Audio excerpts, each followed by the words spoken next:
Hello दोस्तों, स्वागत है एक बार फिर आज आपका बीके स्टडीज़ के यूट्यूब चैनल में। देखिए, टेस्ट सीरीज चल रही थी जिसमें हमने जुलाई मंथ के कंप्लीट करंट अफेयर समाप्त किए और आज से जैसे कि कल के वीडियो में बताया गया था कि आज से करंट अफेयर के वीडियो अब हर रोज़ आएंगे। जीके का डोज हर रोज़, यानी जीके करंट अफेयर अब डेली शाम को 8 बजे आपको हमारे YouTube channel BK studies Rampur पर मिलेगा।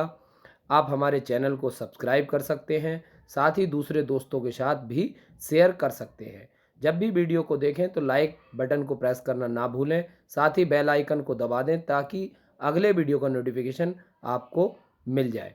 देखिए, यह video SSC, CGL, CHSL, bank, railway, UP triple SC, UPSC, UPSI, लेखपाल और भी बहुत सारे exam, UP TET, super TET, जितने भी परीक्षाएं आगामी सत्र में होने वाली हैं उनके लिए महत्वपूर्ण है। आइए शुरू करते हैं आज 1 अगस्त के करंट अफेयर के बारे में। तो आइए पहला क्वेश्चन देखते हैं। जीवाणुरोधी प्रतिरोध अनुसंधान आयोजित करने हेतु भारत किस देश के साथ साझेदारी करेगा? आपके पास ऑप्शन है ग्रेट ब्रिटेन, अमेरिका, फ्रांस, चीन। तो इसका सही उत्तर है ग्रेट ब्रिटेन। आइए जान लेते हैं डिटेल से इसके बारे में। देखें, ग्रेट ब्रिटेन जीवाणुरोधी प्रतिरोध अनुसंधान आयोजित करने के उद्देश्य से एंटीबायोटिक दवाओं के लिए प्रतिरोधी बैक्टीरिया और जीन का मुकाबला करने में महत्वपूर्ण प्रगति के उद्देश्य से सहयोग करेगा। सरकार ने 5 परियोजनाओं पर हस्ताक्षर किए हैं जिसकी कीमत 8 मिलियन पाउंड है, जिनमें से 4 मिलियन पाउंड ब्रिटेन के अंतर्राष्ट्रीय सहयोग के लिए अनुसंधान और नवाचार कोष के लिए दिए जाएंगे। 5 परियोजनाओं की योजना सितंबर 2020 के लिए बनाई गई है। ग्रेट ब्रिटेन भारत का दूसरा सबसे बड़ा अनुसंधान भागीदार है और संयुक्त अनुसंधान वर्ष 2021 तक 3,855 रुपये यानी करोड़ रुपए का होगा। आइए बात करते हैं दूसरे क्वेश्चन। किस देश ने पारस्परिक पारंपरिक चिकित्सा और होम्योपैथी के क्षेत्र में सहयोग हेतु भारत के साथ समझौता किया है? ऑप्शन है नाइजीरिया, नॉर्वे, जिम्बाब्वे, बुल्गारिया। तो इसका राइट आंसर है जिम्बाब्वे। जैसा कि देख सकते हैं, यह प्रस्ताव जब पास हुआ था, जब ये प्रस्ताव सुझाव दिया गया था तो 2018 में दिया गया था और ये 2020 में से स्वीकृति मिली है। आप देख सकते हैं रमेश पोखरियाल निशंक और प्रकाश जावड़ेकर जी को। ठीक है, तो आइए जानते हैं इनके बारे में और डिटेल से पढ़ते हैं इसे। जिम्बाब्वे ने पारंपरिक चिकित्सा और होम्योपैथी के क्षेत्र में सहयोग के लिए भारत के साथ एक समझौता ज्ञापन यहाँ पर हस्ताक्षर किए जो कि 3 नवंबर 2018 को किए गए थे और इसे जुलाई 2020 में यानी 29 जुलाई 2020 को केंद्रीय मंत्रिमंडल द्वारा अनुमोदित किया गया। समझौता ज्ञापन होम्योपैथी एवं चिकित्सा की पारंपरिक प्रणालियों को बढ़ावा देने के लिए दोनों देशों के बीच सहयोग के लिए एक रूपरेखा पेश करेगा जो दोनों देशों के पारस्परिक लाभ के लिए होगा। संधि का प्राथमिक उद्देश्य समानता के आधार पर चिकित्सा की पारंपरिक प्रणालियों के क्षेत्र में सहयोग को बढ़ावा देना, विकसित करना और मजबूत करना है। Next question. नई शिक्षा नीति के तहत अब मानव संसाधन विकास मंत्रालय का नाम बदलकर कर दिया गया है। त्वरित शिक्षा, वैश्विक शिक्षा, शिक्षा मंत्रालय, ऑनलाइन शिक्षा पोर्टल। तो ये सब जानते हैं, इसका नाम बदलकर कर दिया गया है, एमएचआरडी का नाम बदलकर अब कर दिया गया है शिक्षा मंत्रालय। क्या कर दिया गया है? शिक्षा मंत्रालय। केंद्र सरकार ने नई शिक्षा नीति तैयार की। इस नई शिक्षा नीति को प्रधान नरेंद्र मोदी की अध्यक्षता में केंद्रीय मंत्रिमंडल ने अपनी मंजूरी दी। अब मानव संसाधन विकास मंत्रालय का नाम बदलकर शिक्षा मंत्रालय कर दिया गया है। वर्तमान में मानव संसाधन और विकास मंत्री रमेश पोखरियाल निशंक मंत्रिमंडल ने नई राष्ट्रीय शिक्षा नीति एनईपी 2020 को मंजूरी दी जो कि 1968 और 1986 में पहली बार अपनाने के बाद 3 दशकों में पहली है। दूसरी NEP 1992 में अपनाई गई। नई NP का मसौदा 2019 में इसरो के पूर्व कस्तूरी रंजन द्वारा किया गया। देखिए, इससे पहले भी 2015 में सुब्रमण्यम स्वामी द्वारा सुझाव दिए गए थे। वो 5 सदस्यीय कमेटी थी, उसे नकार दिया गया। बाद में 11 सदस्यीय कमेटी का गठन किया गया। विश्व का सबसे बड़ा परमाणु संयंत्र परियोजना स्थापित की जा रही है। भारत, रूस, फ्रांस, चीन। तो इसका सही आंसर है फ्रांस। विश्व का सबसे बड़ा परमाणु संयंत्र परियोजना दक्षिणी फ्रांस में स्थापित की जा रही है। परियोजना का 5 वर्षीय जनसमूह चरण 28 जुलाई 2020 को शुरू हुआ और 2025 के अंत तक अंत होने की उम्मीद है, यानी प्रोडक्शन कंप्लीट हो जाएगा। अंतर्राष्ट्रीय थर्मोन्यूक्लियर प्रायोगिक रिएक्टर ITER परियोजना की कीमत लगभग 20 मिलियन यूरो है और उन प्रतिक्रियाओं को दोहराएगा जो सूर्य के लिए शक्ति का स्रोत है। ITER का अर्थ लैटिन में द वे है। परियोजना यह प्रदर्शित करने के लिए की गई है कि संलयन शक्ति वाणिज्यिक स्तर पर उत्पन्न की जा सकती है और यह स्वच्छ और असीमित शक्ति प्रदान करेगी। भारतीय वायुसेना के स्क्वाड्रन नंबर 17 को किस रूप में जाना जाता है? तो आपके पास ऑप्शन है सिल्वर एरोज, गोल्डन एरोज, कांस्य एरोज और ताम्र एरोज। तो इसका सही आंसर है गोल्डन एरोज। आइए देखते हैं। भारतीय वायुसेना के स्क्वाड्रन नंबर 17 को गोल्डन एरोज के नाम से भी जाना जाता है। स्क्वाड्रन को अंबाला वायुसेना स्टेशन पर तैनात किया गया है। ये पश्चिमी वायु कमान का एक हिस्सा है।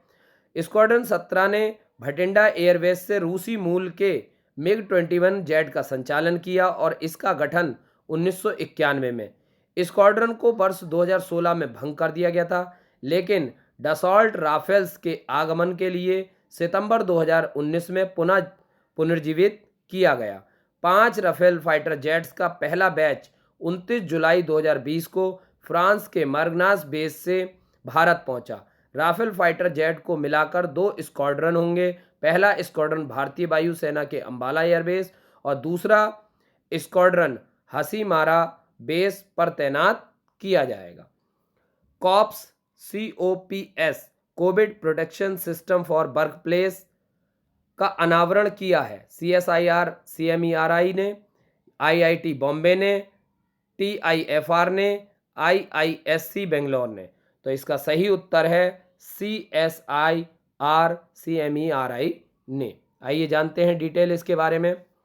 जुलाई 2020 में CSIR CMERI दुर्गापुर ने COPS Covid protection system for workplace का अनावरण किया। केंद्रीय यांत्रिक अभियांत्रिकी अनुसंधान संस्थान CMERI, भारतीय वैज्ञानिक और अनुसंधान परिषद CSIR की एक घटक प्रयोगशाला है।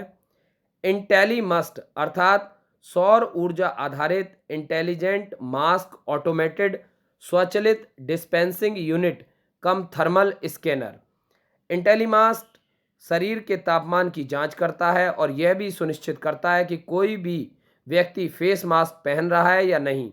स्पर्श मुक्त नल द टचलेस फॉग, यह प्रणाली 30 सेकंड के समय अंतराल में एक ही नल से तरल साबुन और पानी का डिस्चार्ज करती है। 3600 कार फ्लशर सोडियम हाइपोक्लोराइड घोल का उपयोग करके कार्यालयों में आने वाली 4 पहिया वाहनों को सैनिटाइज करती है। नेक्स्ट, प्रधानमंत्री नरेंद्र मोदी के निजी सचिव यानी प्राइवेट सेक्रेटरी कौन नियुक्त हुए हैं? तो ऑप्शन है आपके पास P प्रवीण सिद्धार्थ, कपिल देव त्रिपाठी, हार्दिक सतीश चंद्र और PK मिश्रा। तो आपका सही उत्तर है इसमें हार्दिक सतीश चंद्र। देखिए, P प्रवीण सिद्धार्थ और कपिल देव त्रिपाठी राष्ट्रपति जी के सचिव हैं, जबकि हार्दिक सतीश चंद्र और PK मिश्रा प्रधानमंत्री के। अब कौन सचिव है, कौन निजी सचिव है, आइए इस पर विस्तार से चर्चा करते हैं। हार्दिक सतीश 2010 बैच के गुजरात कैडर के एक आईपीएस अधिकारी हैं। हार्दिक सतीश चंद्र साहब प्रधानमंत्री जी के निजी सचिव हैं। पीके मिश्रा प्रधानमंत्री जी के प्रधान सचिव हैं। राष्ट्रपति के निजी सचिव प्रवीण सिद्धार्थ हैं, जबकि राष्ट्रपति के सचिव कपिल देव त्रिपाठी हैं। राष्ट्रपति रामनाथ कोविंद 14वें नंबर के राष्ट्रपति हैं। किन तमिलनाडु मेट्रो स्टेशनों के नाम बदले गए हैं? ऑप्शन है आपके पास A central metro, B Alandur metro, C CBDT metro या डी सभी। तो इसका सही उत्तर है सभी। आइए जान लेते हैं इसके बारे में। Central metro Puratchi Thalaivar. देखिए सेंट्रल मेट्रो का जो नाम बदल कर करा गया है वो किया गया है Puratchi Thalaiva doctor M G. Ramachandran metro. Alandur metro को चेंज करके नाम किया गया है Arignar Anna Alandur metro. CBDT metro का नाम बदल कर करा गया है पुरैची थलाइवा डॉक्टर जयललिता मेट्रो। अब तमिलनाडु के बारे में जान लेते हैं। तमिलनाडु राजधानी चेन्नई, मुख्यमंत्री के पलानीस्वामी, राज्यपाल बनवारी लाल पुरोहित। प्रसिद्ध मीनाक्षी मंदिर तमिलनाडु में है, तमिलनाडु यानी मदुरई में है। मोदी किचन की शुरुआत भी तमिलनाडु से हुई थी। भारत का पहला संगीत संग्रहालय तमिलनाडु। पक्षी है इरोल डॉब, पशु है नीलगिरी, ताने, फूल है कंघल और वृक्ष है ताड़। भारत ने सागर विजन के अनुरूप किस देश के सुप्रीम कोर्ट का निर्माण कराया है? ऑप्शन है इंडोनेशिया, मॉरिशस, मालदीव और नेपाल। तो इसका सही उत्तर है मॉरिशस।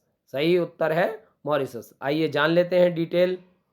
भारत द्वारा मॉरिशस के पोर्ट लुइस शहर में सुप्रीम कोर्ट का निर्माण कराया गया है। सागर पहल यानी security and growth for all in the reason.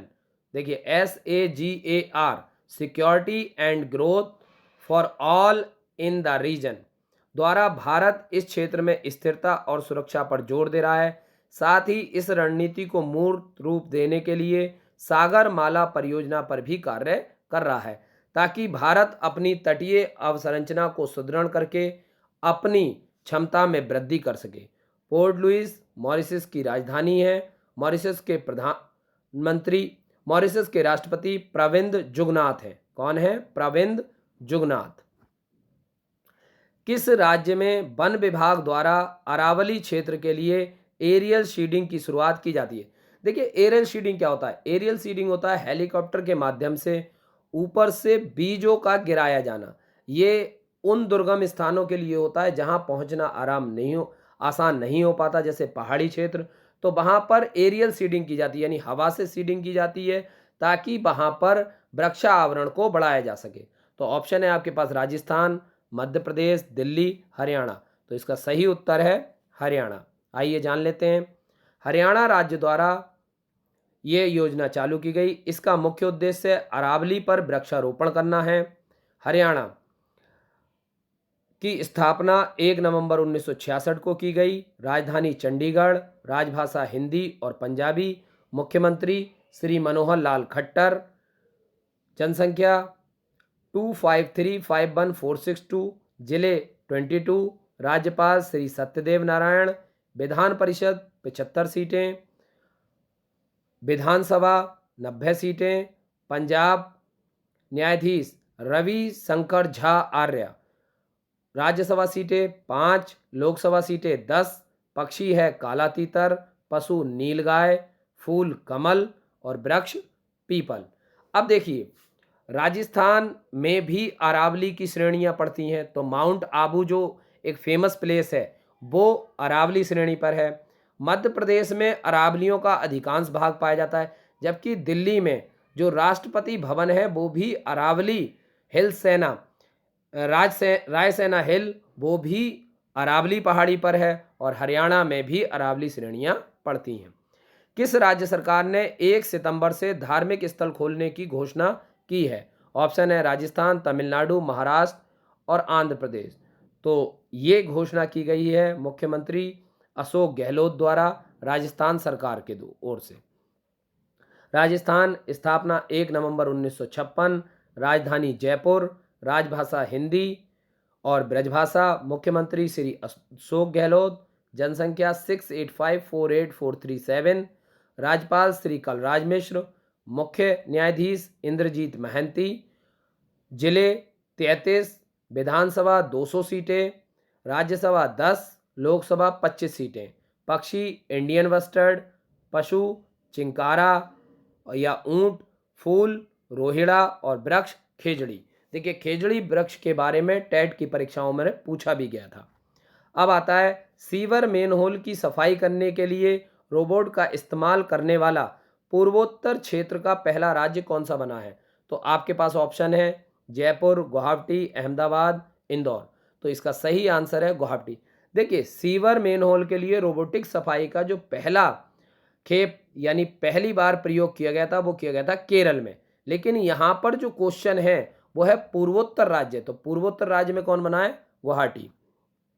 Sewer manhole की सफाई के लिए गुवाहाटी नगर निगम ने वंडी कूट नामक, देखिए अब पेपर में आ जाएगा, वंडी कूट नामक रोबोट खरीदा है। तो वंडी कूट क्या करता है? सफाई करता है। गुरुग्राम और कोयम्बटूर के बाद मेनहोलों को साफ करने के लिए इसे नवीन बनाना है। गुवाहाटी असम राज्य में स्थित है। स्थापना 26 जनवरी 1950। राजधानी दिसपुर। राजभाषा असमिया। मुख्यमंत्री सर्बानंद सोनोवाल। राज्यपाल श्री जगदीश मुखी। न्यायाधीश अजय लांबा। जिले 33, विधानसभा 126 सीटें, राज्यसभा 7, लोकसभा 14।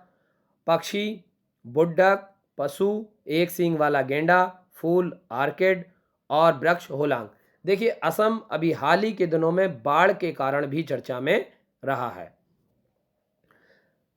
आज के लिए इतने ही क्वेश्चन। देखिए मैं पहले ही बता चुका हूँ, BK study provide you the best material. आप हमारी वेबसाइट पर फ्री में टेस्ट लगा सकते हैं, डेली करंट अफेयर चेक कर सकते हैं, साथ ही गैलरी चेक कर सकते हैं और हमसे कांटेक्ट भी कर सकते हैं। टेलीग्राम से आप पीडीएफ डाउनलोड कर सकते हैं और व्हाट्सएप ग्रुप के द्वारा आप हमसे पर्सनल चैट कर सकते हैं। साथ ही फेसबुक पर आप हमारे पेज पर ज्वाइन करके डेली जो आपको जानकारी मिलती है उसे अपनी कॉपी में नोट कर सकते हैं या पेज को डाउनलोड कर सकते हैं। और यूट्यूब पर सारे सब्जेक्ट के वीडियो आपके लिए अवेलेबल हैं। अब आज का क्वेश्चन कि हमारे वर्तमान शिक्षा मंत्री या पहले शिक्षा मंत्री कौन है? हमारे पहले शिक्षा मंत्री कौन है? तो इसका उत्तर आपको कमेंट बॉक्स में देना है। दूसरा क्वेश्चन, प्रधानमंत्री जी के मुख्य सचिव का क्या नाम है? प्रधानमंत्री जी के मुख्य सचिव का क्या नाम है? और तीसरा क्वेश्चन, एरियल सीडिंग किस राज्य सरकार द्वारा कराई गई? इन तीनों प्रश्नों के उत्तर आपको कमेंट बॉक्स में देने और वीडियो के बारे में अपनी राय जरूर दें। कैसा लगा और क्या सुझाव है ये भी हमें बताएं, ताकि हम आने वाले दिनों में आपके लिए और भी अच्छा मटेरियल ला सकें और आपका सुझाव हमारे लिए एक मोटिवेशन का कार्य करेगा और हमें आपके लिए वीडियो बनाने के लिए प्रेरित करेगा। हमारे साथ बने रहने के लिए शुक्रिया, धन्यवाद। आपका दिन शुभ रहे।